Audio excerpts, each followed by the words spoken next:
पिछले हफ्ते world health association ने WHO ने एक मीटिंग कराई थी जिसमें I participated as a president of confederation of medical association of Asia and Oceania. उसमें स्कूल रीओपनिंग के बारे में पूरा डिस्कशन था।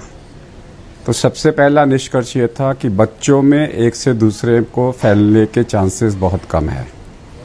नंबर 2, लेकिन टीचर्स को और स्टाफ को पूरे चांसेस हैं। तो उन्होंने कहा था कि टीचर्स पूरी प्रिकॉशंस लेंगे, मास्किंग की एंड फेस शील्डिंग की अगर ज़रूरत है तो, और ग्लविंग की depending upon the countries requirement उसके साथ में। फिर उन्होंने कहा था कि जो डिस्टेंसिंग है बच्चों का वो डेस्क का डिस्टेंसिंग होगा। मास्क के ऊपर में वो नॉन कमिटेड थे, वो कहते थे कि वो कंट्री टू कंट्री डिसाइड करें। और जो कंट्री जो पार्टिसिपेट कर रही थी वहाँ पे जहाँ स्कूल ओपन हो चुके हैं यूरोप के, वो ये कहते थे कि हम लोग मास्क को अलाउ नहीं कर रहे, मतलब मास्क की ज़रूरत नहीं है बच्चों के अंदर में। आज मैंने करीबन 1000 स्कूल के प्रिंसिपल्स के साथ में मैंने मीटिंग करी थी, टीचर्स के साथ में। इसी पॉइंट ऑफ व्यू से हमने डिस्कशन किया था। तो जो रिस्क है स्कूल के माध्यम से बाहर पेरेंट्स का है जो खड़े हैं, जो बच्चों को लेने आ रहे हैं, बच्चों को लेने जा रहे हैं, और वो सोशल डिस्टेंसिंग का पालन नहीं करते। जो पेरेंट्स हैं उनसे बीमारी फैल सकती है।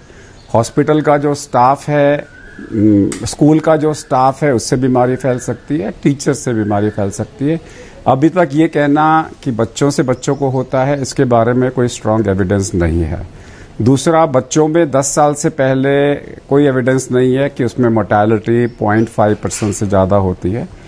थर्ड, बच्चों में जो स्पेशली चैलेंज्ड हैं या फिर वो बच्चे जिनको कोई अंदरूनी बीमारी है, उनके बारे में ये बोला गया है कि वो स्कूल नहीं जाएंगे, वो घर से काम करेंगे। बाकी हेल्दी बच्चे जा सकते हैं।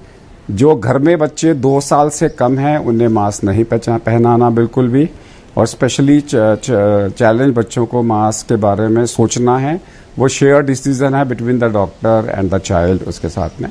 सो आज की डेट में स्कूल सेफ हैं, और मेरे को ये लगता है कि ये स्कूल के अंदर में गाड़ी की तरह नॉन एसी को पहले चालू करेंगे कि एसी मत लगाइए। जैसे पहले इन्होंने एसी ट्रेन चालू करी, फिर चेंज करके अब नॉन एसी कर दिया। सो मेरे को लगता है कि नॉन एसी स्कूल्स को ये चालू करेंगे और सोशल डिस्टेंसिंग के साथ चालू करेंगे। जो स्पेशली चैलेंज चिल्ड्रन हैं या हाई रिस्क चिल्ड्रन हैं वो घर से पार्टिसिपेट करेंगे।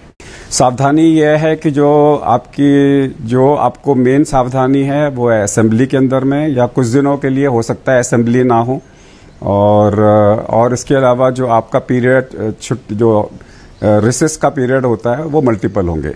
एक बारी में ज़्यादा बच्चे बाहर ना निकलें। और नेक्स्ट इम्पॉर्टेंट चीज़ जो होगी वो ये है कि स्कूल के बाद में जैसे ही घंटी बजी वो सीधा घर जाएंगे, स्कूल में नहीं रुकेंगे, एक्स्ट्रा क्लासेस नहीं होंगी। और बच्चों को आपस में मिलने के लिए कैंटीन के बारे में ये था कि कैंटीन में कोई नहीं बैठेगा, वहाँ पे सिर्फ ड्राई फ्रूट्स मिलेंगे। ड्राई मतलब है पैकेट फूड्स। आप जाइए, खरीदिए सोशल डिस्टेंसिंग के साथ में, वहाँ बैठ के आप खाना नहीं खाएंगे। तो ये इंटरनेशनल गाइडलाइंस थी। अब भारत सरकार क्या गाइडलाइन तैयार करती है वो पता लगेगा, लेकिन मैं वो बता रहा हूँ जो पूरे वर्ल्ड के स्कूल्स के अंदर में जो खुल रहे हैं उसके अंदर जो गाइडलाइंस वो यही है। पेरेंट्स पार्टिसिपेट ना करें, आएँ, पिकअप करें और जाएं। और जो अपने जो उसके बारे में जहाँ तक बसों का सवाल है, दे वर साइलेंट, दे सेड बच्चों का एक से दूसरे को इन्फेक्शन नहीं होता।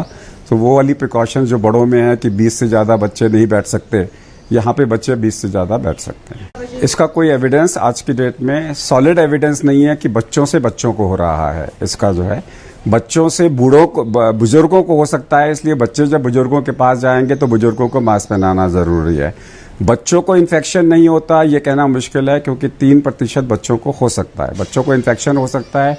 लेकिन बच्चों से बच्चों को आज की डेट में WHO की जो मीटिंग थी उसके हिसाब से कोई एविडेंस नहीं है स्ट्रांग।